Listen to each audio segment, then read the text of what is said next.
So in today's lesson, we're going to have an introduction to biochemistry. So by the end of this lesson, we're going to look at the introduction, we'll discuss water and hydrogen, we'll look at physiological buffers, the role of hemoglobin in buffering and also in transporting carbon dioxide. And then we'll quickly look at the acid-base diseases. Yeah, so we can start with the introduction. So, what is biochemistry? So, you can see biochemistry is just made up of these two things, biology and chemistry.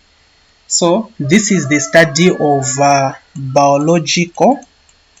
So, the study of biological and chemical substances. This is what we define biochemistry. The study of biological and I wrote chemical. I wrote chemistry. So the study of biological and chemical substances, that is biochemistry. So we study these things in living systems or in living organisms. So we are done with introduction. Yeah, so we can now proceed. Like I said, biochemistry is the study of chemical and biological substances in living organisms. So now we're talking about living organisms. And what do we know about living organisms? There's a saying which says that water is life. So this can be quite true. Water is life. So, because water is life, we're now going to talk about water. So this is the introduction to biochemistry, and then we're now looking at water. So water is a very important compound because this is where biochemical reactions take place. It is a medium through which like metabolism can happen. So water is a very important thing. And then now, the reason why we're discussing water in this lesson is because water can dissociate. You know from your foundation courses, introductory chemistry, you know that water can dissociate to give us hydrogen and oxide ions, hydroxide ions rather. So this is why we're looking at water, because it can dissociate to give us hydrogen and hydroxide. Yeah, so this lesson is going to be so rapid. So I've done the introduction, we've looked at water. Yeah, so we don't have to stress. Now let us go to hydrogen. So why are we going to talk about hydrogen? We're going to talk about hydrogen because you can see from water we get hydrogen ions. So we can now talk about hydrogen.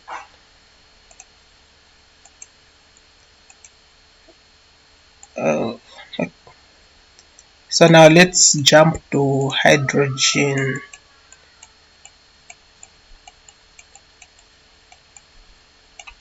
So now what do you have to know about hydrogen? So the reason we're talking about hydrogen is because it's going to lead us to the next subheading. Yeah, so now hydrogen, its importance in biochemistry, it's because it determines whether a substance is acidic or whether it is alkaline, meaning basic. That is the importance of hydrogen. So now, how does hydrogen determine whether a certain substance is acidic or alkaline? So the relationship is that if we have low hydrogen, if in blood you don't have much hydrogen, then it means you have you have a high pH. Now can I put it like that? So low hydrogen meaning high pH. Oh, and by the way, like I said, in case my screen stops showing, you can always unmute and then you let me know. Yeah. And someone has just texted, you are not able to see. So just give me a minute. I hope the screen is visible. So now let's quickly proceed. We are talking about hydrogen for those who've just joined. So talking about hydrogen, we're saying if the concentration of hydrogen is quite low, then it can mean that the pH is high. And then if it's in the opposite, if the concentration of hydrogen, let's say it is high, so the concentration of hydrogen, if it is high, then the pH should be low. Yeah, so the pH is low. So now don't worry in case you are getting confused already. We're going to enjoy biochemistry together. So now let me just quickly explain the situation here in case you might be wondering how come if the pH is high or if the concentration of hydrogen is high, the pH is low. So we can just quickly have a look at that. So under the pH scale, you understand very well that the pH scale is divided from 0 to 7, 7 to 14. So all values which are less than 7, here this is acidic. And then all values which are greater than 7, this is an alkaline. So now when we say a pH is low, it means it is acidic. Yeah, so when there's a pH which is low, it means hydrogen is a lot. Yeah, and then also when the pH is high, here you can see the pH. If the pH is high, maybe the pH is 13, it means we don't have a lot of hydrogen ions. Yeah, so that's the basic idea on hydrogen. And then now from here, you should also know how to calculate the pH using hydrogen. So when you are given a pH, and then you have a concentration of hydrogen, you just say negative log the concentration of hydrogen. So I know you already learned this in A levels under chemistry. Yeah, so there are going to be calculations later on. We have tutorial sheet 1 for Biochem. So this is how you calculate pH. And then one thing to know about hydrogen is what is the concentration of hydrogen in blood. So now you guys who are attending this lesson, you are doing pharmacy, biomed and medicine, and also all other health programs. So if a patient comes to you and then you examine them and then you find that the concentration of hydrogen, is what can I put? Let's say it is 5. Which one can I imagine? Okay, yeah, 5 millimoles. This is the concentration of hydrogen. So for you to know whether this is a problem or not, you have to know what is the normal concentration. So this is quite important. So from now on, you should always know that the normal concentration of hydrogen in blood, it is around 35 to 45 millimoles. This is the normal concentration of hydrogen. So if someone has a concentration which is like less than 20, then it's going to lead to pathologies, meaning it will lead to diseases. And also if the concentration of hydrogen is too much, meaning it's going to be acidic. Yeah, so and then before we proceed to the next part, under hydrogen, you also have to know the sources. So these are free marks which you can find in multiple choice questions. They can ask you, which of the following is not a source of hydrogen? So there are a number of sources for hydrogen. So in the body, hydrogen can come from oxidation, it can come from an anaerobic metabolism. So in your book, you are going to finish this metabolism. And then it can also come from other metabolic processes. So these are the sources of hydrogen in the body. So through oxidation, through anaerobic metabolism, and also some other processes. So for our introductory part, is everything okay? Okay, so for our introductory part, we're not going to go into much detail. So now, that is all about hydrogen. So for those who've just joined us, we looked at the introduction where we defined biochemistry. And then we've talked about water. I've got a question. Yeah, you can go ahead.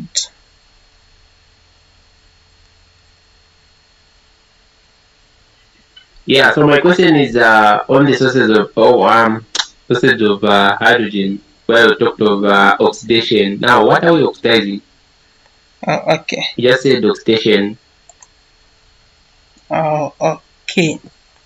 So he's asking on what do we really mean when we say oxidation. So you'd oxidize almost, there'll be a number of things which will undergo oxidation.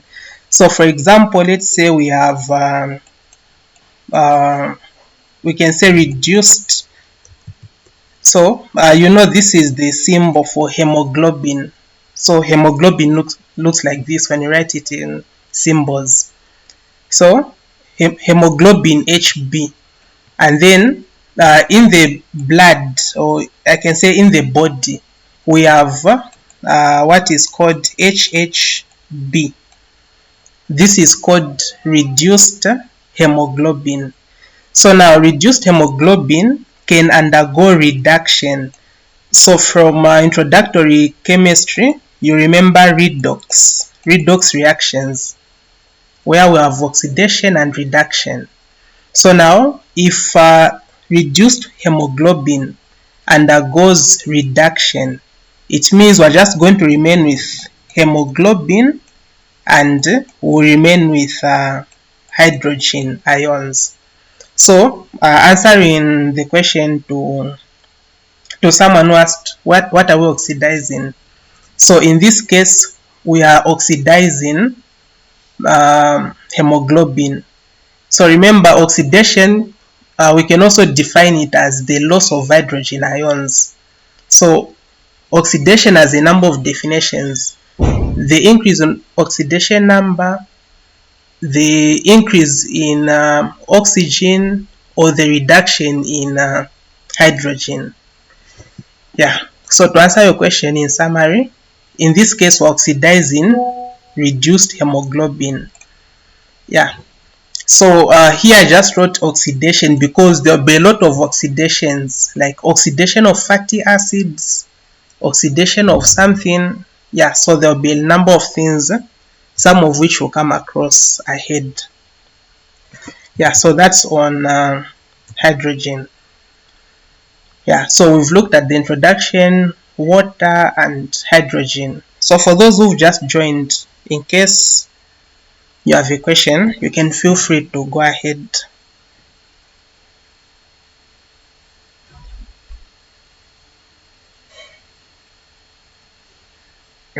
Seems like there's no question. Okay, so we can proceed. So now let us go to physiological buffers.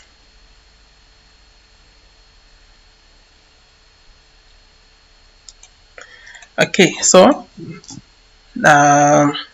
physiological buffers.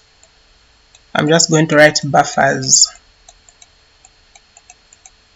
So a buffer is not where you bath from. A buffer, it is a system which resists change in pH. Yeah, so that is the basic definition. And then now when we say physiological buffers, so our heading now is physiological buffers.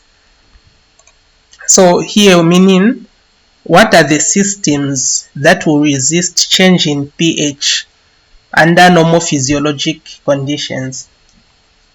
So I'm just going to explain in detail the most important physiological buffer, which is the bicarbonate. So we have the bicarbonate buffer. So this is the most important physiological buffer because it does most of the work. There are many other physiological buffers, but they do not do much. So now we've already said a buffer is something that resists change in pH. And then please always remember some basic things. So right now I've already told you the concentration of hydrogen. So these are called physiological parameters. So from now on you should always know that concentration of hydrogen in blood is 35 millimoles up to around 40-45. And then now when we're talking about buffers, we should also know the normal pH. The normal pH of blood. So the normal pH, this you should always remember. The normal pH of blood is 7.35 to about 7.45. This is the normal pH of blood. So meaning if blood goes lower than this, if it is like 5, then it's going to lead to complications. Or if the blood is like 12 on the pH scale, it's going to lead to complications. So now, what is the bicarbonate buffer? So this is where we have, we're going to have bicarbonate ion and carbonic acid. But before that, I want to explain on this. So a normal buffer, what you should know for each and every buffer which is out there, a normal buffer should have a weak acid and a conjugate base. Yeah, so this is the composition of most of the buffers. It should have a weak acid and a conjugate base. So now in the case of bicarbonate, do you know how bicarbonate looks? Bicarbonate looks like this. So this is the bicarbonate ion. And then when bicarbonate ion reacts with hydrogen, it gives us carbonic acid. Okay, so this is the general thing of the reaction under the bicarbonate buffer. So now an exam question, the way you'll be asked, they'll ask you, how does the bicarbonate buffer maintain pH? How does it maintain pH? Yeah, so and that is what we're going to look at now. How does the bicarbonate buffer helps to maintain pH? So let's say we have a very low pH. A clinical scenario case question can be, they tell you that the pH of someone is 4. What will happen to the bicarbonate buffer in such a case? So for you should always know that the normal pH should be around 7.35. So in such a case, then we need to increase the pH. And then now, how do we increase the pH? So I'm going to draw something like this. Okay. So when we have a high pH, in the introduction I said when we have a high pH, it means that we have a lot of hydrogen. We have hydrogen here, hydrogen there. So when the pH is low, it means it's acidic. And when something is acidic, people are joining. Okay. So when something is acidic, it means that it has a lot of hydrogen ions. So this is a normal cell. Like now, it is having a high concentration of hydrogen. So now what will happen? How does the bicarbonate buffer helps to reduce this hydrogen? So what happens is that in the body we have this. This is called bicarbonate ion. So the bicarbonate ion is now going to be reacting with the hydrogens. So we can say it's going to be soaking them. Yeah, so if one hydrogen reacts with a bicarbonate ion, we're going to form a carbonic acid, and then this carbonic acid later on it will produce carbon dioxide. So now what happens in the system is this hydrogen reacts with bicarbonate, another hydrogen reacts with bicarbonate, another one reacts with bicarbonate. So when we have a number of hydrogens reacting with bicarbonate, then it means we're going to reduce. It means the concentration of hydrogen is going to be reduced because the hydrogens are reacting with bicarbonate, meaning the concentration of hydrogen is being reduced. And then when the concentration of hydrogen is reduced, meaning even the pH can now change. Maybe it goes to 6.5, something like that. So you have to explain this. You put it in words, and then you even put a diagram if possible to show that you're understanding.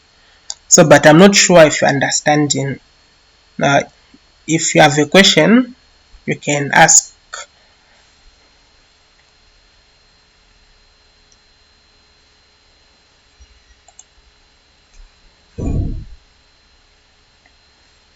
No questions? Okay. So at this point, I think we are good. Yeah, so always know that when the pH is low, then it means that medium is acidic. Low pH meaning it's acidic. When something is acidic, meaning we have a lot of hydrogens, and then we do not want a lot of hydrogens, meaning some hydrogens should start reacting with bicarbonate. So this is how the bicarbonate buffer is going to work. So this is a very simplified explanation. So you can even read further in your textbook, your lecture slide. Yeah, so this is how the bicarbonate will help maintain the normal pH. So now, a question they can ask you again is, a patient presents with a pH which is maybe, let's say, 13. So when a pH is 13, we have to always understand. So this is our pH scale. 7 is neutral. So anything between 7 and 14, it's alkaline. This is alkaline, and then this side, it's acidic. So this side is acidic. So now a patient comes to you with a pH which is 13, meaning it's alkaline. So always know here, when something is acidic, it means we have a lot of hydrogens. If something is acidic, it means we have hydrogen, a lot of them. But if something is alkaline, it means we don't have much hydrogen. So what can we do next? Someone has a pH of 13. So the bicarbonate buffer is going to work so that the pH comes to normal. This is the normal. So never forget this. So the normal pH is 7.35 to 7.45. So if someone has a pH of 13, it should be reduced. It should go there. So now your lecturer will be expecting you to explain how the reduction will take place. So I'm going to put it in a box so that we try to imagine it so nicely. So let's say we have hydrogen ion and another hydrogen ion and another hydrogen ion. That's all. So remember, if something is alkaline, it means it doesn't have much hydrogen. So we only have very little hydrogen. So now, what is going to happen? The body needs more hydrogen. So now, we're going to have,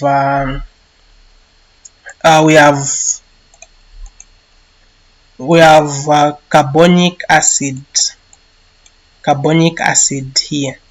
So carbonic acid, what it does, so we have our carbonic acid there. So what this guy does is that it's going to dissociate. It's going to dissociate into carbon dioxide. Oh no, it's going to dissociate into bicarbonate. It will break down into bicarbonate and hydrogen. So the carbonic acid is going to give us bicarbonate and hydrogen. So from here you can see that it's going to produce a hydrogen. So for the bicarbonate, it's also going to be produced, but it will go to the rest of the other tissues.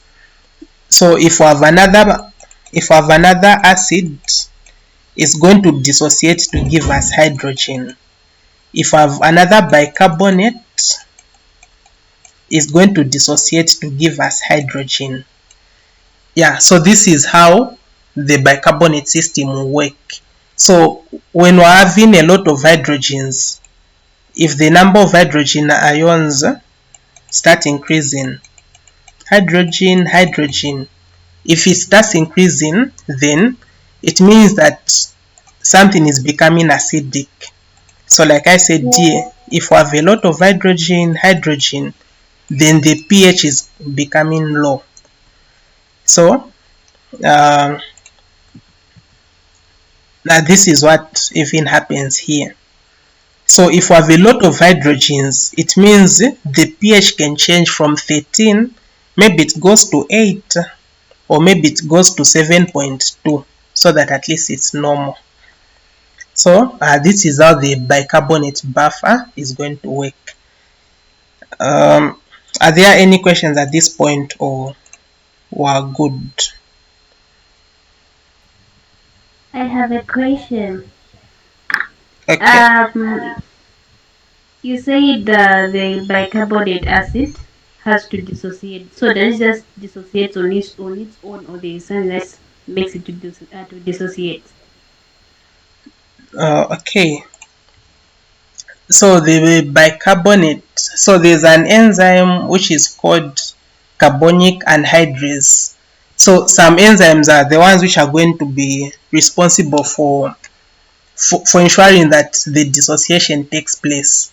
So for some compounds, they'll just dissociate in their form. Yeah, and then but enzymes will play a role. For example, carbonic anhydrase, it is going to help in making the process faster. So in summary to your question, it doesn't really dissociate on its own. There will be some external factors, yeah, such as the body detecting that we have a low concentration, and then the dissociation is going to be triggered. So that's how it goes.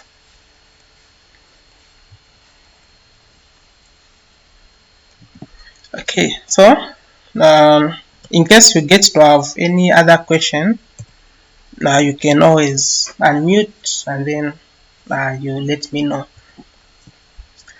So we've talked about the bicarbonate. Yeah, so those are the basics you should know. And then now we can talk about what can we talk about? I said we'll also talk about the other system. So remember, the bicarbonate is the major. So for this one, you have to know it very well. And then there are some other systems, like we have the phosphate buffer. So here we're not going to go into much detail. Okay. So now let us talk about the phosphate buffer. So for those who just joined us, you still understand from here, and then you can check out the recorded lesson. So for the phosphate buffer, this one, it works, it deals with intracellular concentrations. So it deals with intracellular fluid. So in renal physiology, you are going to learn more about this. So just for our introductory lesson to biochemistry, what you have to know about the phosphate buffer, it will just do the same work that the bicarbonate buffer does, but here we're now going to look at how it helps to reduce, how it helps to maintain the pH. So where can I even start from? Okay. So what happens in the body is that we're going to have, let's say we have a lot of hydrogen. If we have a lot of hydrogen, if in the body you have a lot of hydrogen, let's say like this, hydrogen, you have a lot of hydrogen in the body. So like I said, whenever you have a lot of hydrogen, it means something is acidic. It means the pH is low. Okay, so now how does the phosphate buffer reduce the pH? So again, a clinical scenario question, it can just be simple. What they tell you, the pH of a patient is let's say 12, or in this case, let's say the pH is like 3.5, and then remember we said the normal should be 7.35 to 7.45. So if someone has a very low pH like 3.5, it means that they have a lot of hydrogens like this. They have a lot of hydrogens. So now the question would be, how would the phosphate buffer reduce this number of hydrogens? So now how the phosphate buffer would do this is, it happens that these hydrogens, they'll start reacting with phosphate ion, or hydrogen phosphate. I don't know how you can call this, but this is hydrogen phosphate ion. It works under the phosphate buffer. So now what will happen is that hydrogen phosphate ion, it will react with the hydrogen ion. So when these two react, they are going to give us what is called dihydrogen ion, which is written like this. This is P. So when hydrogen phosphate reacts with a hydrogen ion, we are going to have a dihydrogen phosphate. So this dihydrogen, it will be found in urine. So the dihydrogen phosphate ion will be found in urine, and then someone will start excreting. When they excrete, they are helping to reduce the pH. So meaning when this hydrogen reacts with the hydrogen phosphate, also this one reacts, it means we're reducing the hydrogen concentration. So when the hydrogen concentration is reduced, it means even the pH will be improved. So the pH will be improved. So in such a case, since we have few hydrogens, it means even the pH is going to improve. Maybe it can go to 6.8. That's how the phosphate ion is going to work. And then now we're going to quickly look at an exam question where it was kind of clinical scenario. They tell you that carbon dioxide accumulates in the body. How does the phosphate buffer reduce the pH? They tell you about carbon dioxide, and then they ask you to explain how the phosphate buffer is going to work. So we're going to look at this. So since we have carbon dioxide, so what will happen in the body? So you have to start writing what I'm saying when you're explaining now. You write in point form, and then even a diagram if possible. So if you have accumulation of carbon dioxide, what is going to happen is that the carbon dioxide in the body is going to react with water. Yeah, like that. Carbon dioxide will react with water. When they react with water, they're going to give us carbonic acid, like this. Carbon dioxide and water give us carbonic acid. And then you go on to explain that carbonic acid is going to give us hydrogen ions and bicarbonate. So these are just some things which you should study later on as you approach answering questions. So carbonic acid is going to give us hydrogen and bicarbonate. And then this hydrogen is now going to react with what we just talked about, hydrogen phosphate, like that. And then hydrogen phosphate with hydrogen, they give us the hydrogen phosphate. So under the phosphate buffer, just know that we want to end up with dihydrogen phosphate. This dihydrogen phosphate, it will be excreted as part of urine. Yeah, so you can even refer to the lecture slides just on this part. So this is the phosphate buffer. So remember, a buffer just resists change in pH, and the normal pH is 7.35. So if someone has a pH which is less than 7.35, then the pH should be increased.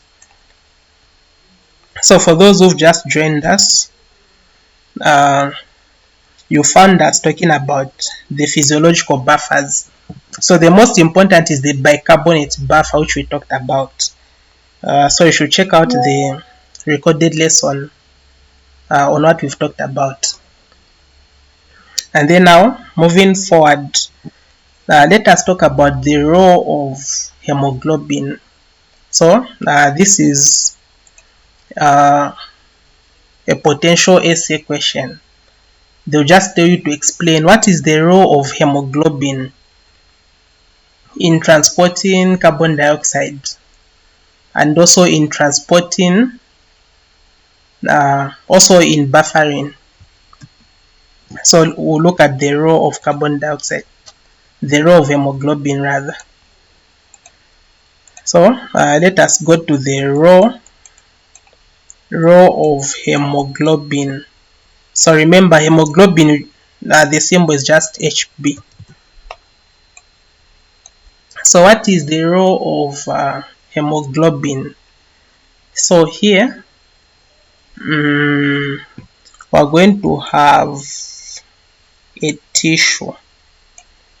So this is going to be our tissue. And then hemoglobin, you know that it is found in blood. So let's say this is our red blood cell. So this is our red blood cell. So what will hemoglobin do to transport carbon dioxide? So in the tissues, what you should know is that they produce carbon dioxide. When you breathe in, you breathe out, the tissues want to get rid of carbon dioxide. So carbon dioxide will go into the red blood cell. So we have carbon dioxide in the red blood cell. So now carbon dioxide, we do not want it in the red blood cell. Then we're going to have carbon dioxide reacting with water. So when carbon dioxide reacts with water, this is a very slow process. And then the end product is going to be carbonic acid. So this is a very slow process, so it requires an enzyme. So the enzyme is carbonic anhydrase. So I think someone even asked, like, what happens on oxidation? Will the thing dissociate on its own? So carbonic anhydrase will speed up the process. So this is the reversible reaction. So carbon dioxide will react with water in the presence of carbonic anhydrase. So carbonic anhydrase will now help us to have carbonic acid. So now when we have carbonic acid, it's going to dissociate. It is going to give us bicarbonate. So this is bicarbonate and hydrogen, like that. So this is bicarbonate ion. Oh, sorry, carbonic acid. Carbonic acid giving us hydrogen and bicarbonate ion. So now what happens next when we have this? What will happen next is in the red blood cell, there's something called oxyhemoglobin. So this is oxyhemoglobin. Yeah, so the symbol, it shouldn't be like this. So in the red blood cell, we have what is called oxyhemoglobin. So the symbol for oxyhemoglobin is HbO. Yeah, so in case you are not able to see, it is like this, oxyhemoglobin. So in the red blood cell, we have oxyhemoglobin, simply meaning that hemoglobin is bound to oxygen. So now what will happen is that the oxyhemoglobin and hydrogen will undergo a redox reaction. So these two undergo a redox reaction. So a redox reaction has a number of definitions: the reduction in hydrogen, the gain in oxygen, the loss of electrons, all those definitions. So now what will happen is that hemoglobin, which is here, Hb, it is going to gain a hydrogen. So we have hemoglobin Hb, it will gain a hydrogen. So we're going to have HHB. This is called reduced hemoglobin. Yeah. So you can see oxygen has been replaced, meaning oxygen will just remain alone, like that. Oxygen will just remain alone. So now it is this oxygen which will now go to the tissue, which will go to this tissue. Remember, the tissue will get rid of carbon dioxide and then it will need oxygen. So what will happen for the tissue to receive oxygen? It will be the whole lot of all this. So you just have to write it in good summary. You are writing in point form for the marker to see how your work is coming. Yeah, so this is a redox reaction. Oxygen is lost and then hydrogen is gained. So this is what happens, and this is the role of hemoglobin in the transport of carbon dioxide. Yeah, and then I didn't explain on this part. This is bicarbonate ion. So the bicarbonate ion, it is a very important compound. It will go to the surrounding tissues. So this is how carbon dioxide is transported, through bicarbonate. So in the body, carbon dioxide doesn't have to be transported as carbon dioxide the way it is. It should be in this form, bicarbonate. and then it will go to other surrounding areas. Yeah. So this is on the role of hemoglobin. So hemoglobin plays two important roles. It plays an important role in transporting carbon dioxide. It also plays an important role in buffering. It acts as a buffer. So you can even be asked, how does hemoglobin helps in buffering? What you are going to explain is this. Let's say you have a lot of carbon, or you have a lot of hydrogen. So what you explain, you just say the hydrogen is going to bind to oxyhemoglobin so that it can be reduced. When we reduce hydrogen, then we are improving the pH. Yeah, so this is the general picture of what you should know. Yeah, so we've talked about the role of hemoglobin. So if there are questions for now, you can go ahead.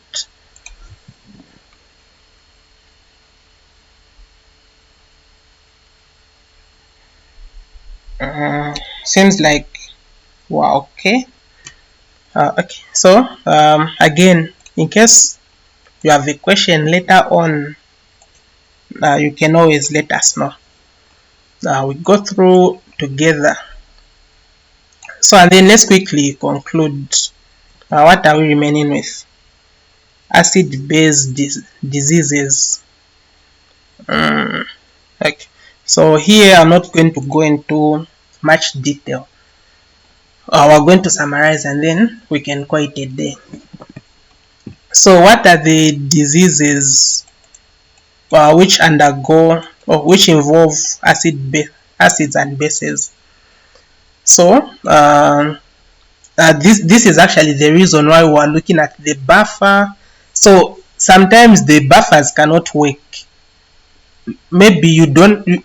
Maybe your hemoglobin isn't enough, if we can say like that. Let's say someone has anemia. Someone, maybe the phosphate buffer is not working. It means their pH in the body is not going to be okay.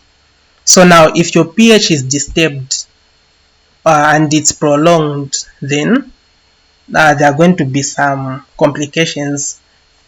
So these complications are what we are going to look at. So this will just be a summary. So number one, we have what is called metabolic acidosis. So here, the trick which I used to use when I was studying biochemistry, you should just always know, if you see acidosis, and then you think about the pH, just know that the pH is acidic. So acidosis, it simply means the pH is acidic. That is the basic way you can know.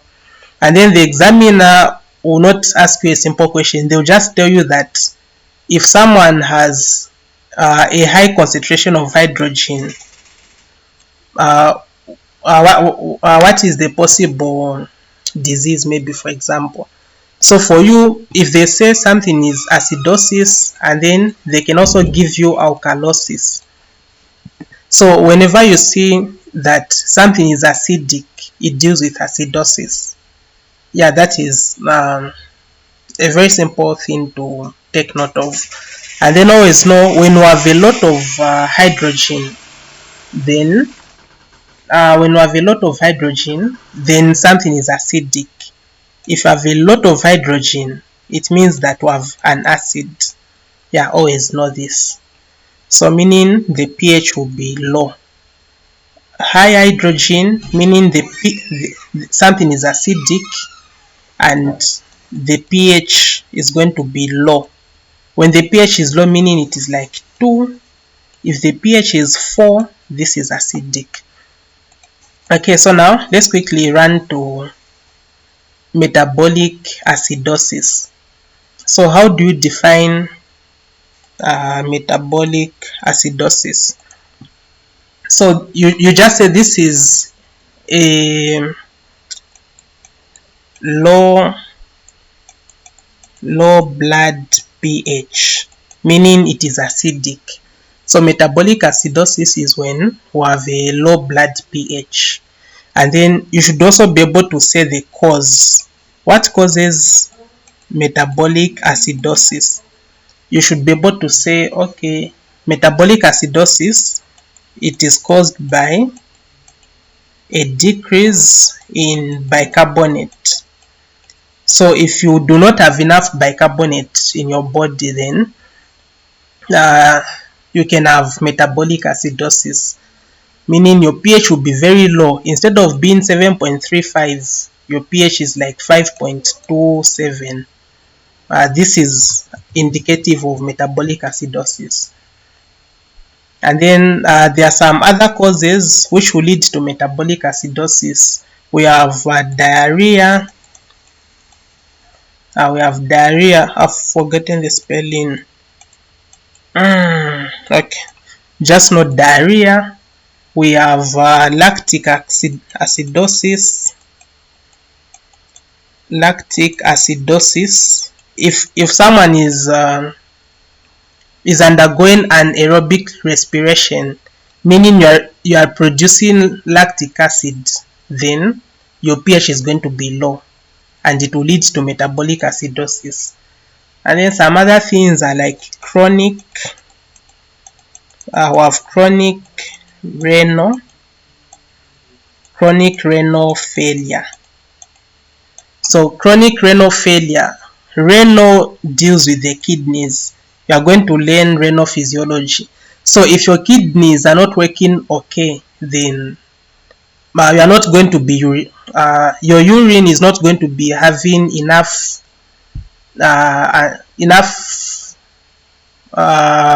bicarbonate, if I can say. So like remember, I think I've rubbed on the phosphate buffer.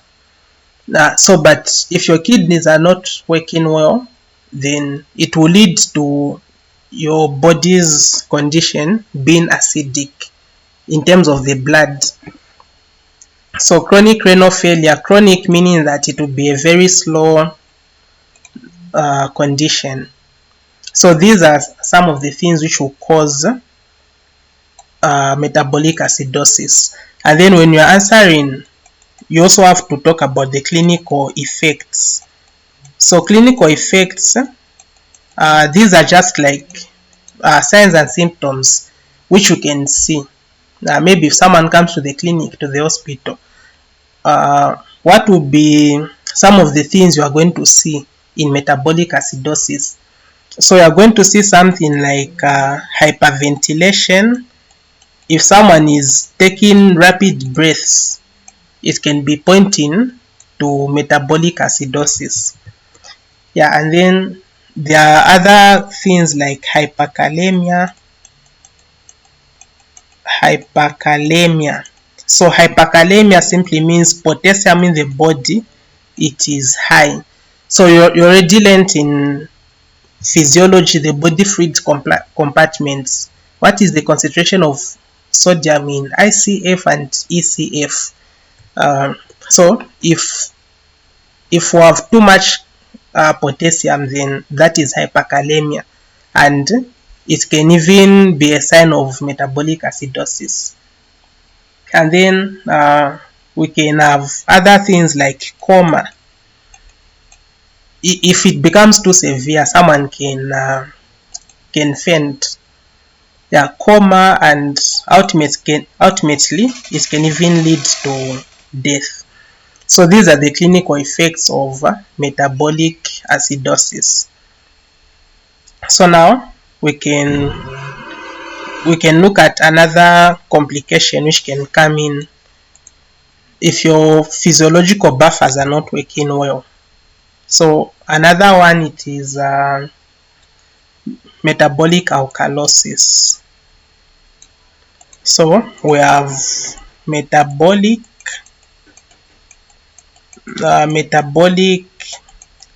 alkalosis. So where you see alkalosis, meaning something is in alkaline. So Metabolic alkalosis is when we have a high pH. So if we have a high pH, that is metabolic alkalosis. Oh, yeah, so this is 7, the neutral. So if someone has a pH of like 10, it shows metabolic alkalosis. Yeah, and then here it is caused by increase okay, so that is increase in bicarbonate ion. So if you have a lot of bicarbonate, then it will lead to you having a high pH, which is showing alkalosis. Yeah, and then there will be causes. So when you're explaining in your essay, you also state the causes. So what are the causes of metabolic alkalosis? You have the major one. It can be vomiting, it can be nasogastric suction.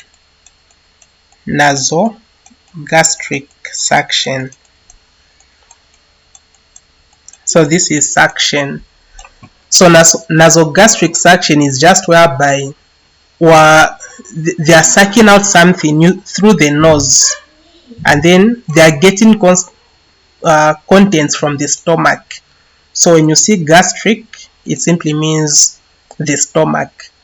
So they are and then sucking, So they are sucking something from the stomach using the nose, maybe through catheters, if you can imagine it like that. So nasogastric suction, it will increase the pH, and then also vomiting, and then you have to be I've forgotten the term to use, but you have to be wondering, like, why, if you vomit, how is it going to lead to alkalosis? So maybe let me just quickly talk on that one. So if someone vomits, you'll be removing substances in the body. So when you're vomiting, you're going to get rid of electrolytes. So electrolytes like potassium, electrolytes like hydrogen. So if you are so let's say you have a lot of hydrogen in the body. Let's say the hydrogen in the body is normal hydrogen, normal. Maybe your pH is 7.35. Your pH is normal, but if you are vomiting, it means you are going to be losing out hydrogen, and the more you lose out hydrogen, it means you are becoming alkaline, because you have less hydrogen. So meaning your pH is now like 8. So that is how vomiting will bring about metabolic alkalosis. Yeah, and then the clinical effects, there's hypokalemia, meaning reduced potassium. So here I even said if you are vomiting, potassium in the body will reduce. So clinical effects, we have hypokalemia, meaning potassium is low. Hypokalemia, hypo meaning low. So that is the clinical effect of metabolic alkalosis. So how you write essays here, you just define, and then you say the causes, and then you talk about the clinical effects. Yeah. So and then this is where the lesson will end. Yeah, so those are the acid-base diseases. So there's also respiratory acidosis. It means increase in partial pressure of carbon dioxide. And there's also respiratory alkalosis. Yeah, so I just don't want to go into too much detail. So for our introduction, it can be enough to end here. So this is basically all the things you should know on biochemistry. Yeah, so we'll end here.